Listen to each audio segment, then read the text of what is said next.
কিরে বন্ধু, তোর না ডাক্তার দেখাইতে যাওয়ার কথা ছিল, গেছিলি? গেছিলাম। তারপর কি অবস্থা?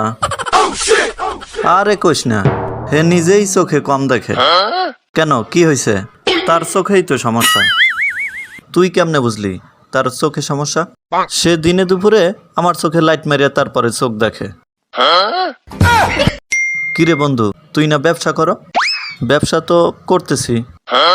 তা কিসের ব্যবসা করো? পা থেকে এখন মাথায় উঠছি।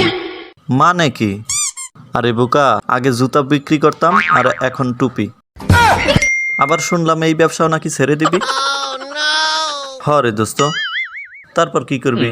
ব্যবসা বাণিজ্য তো অনেক করলাম, এখন ভাবছি একটা গাড়ি কিনে গাড়ি চালাবো। চাকা ঘুরলেই তো ইনকাম। তাহলে একটা কাজ কর, এত টাকা দিয়ে গাড়ি না কিনে একটা চাকা কিনে বাসায় নিয়ে ঘুরাতে থাক।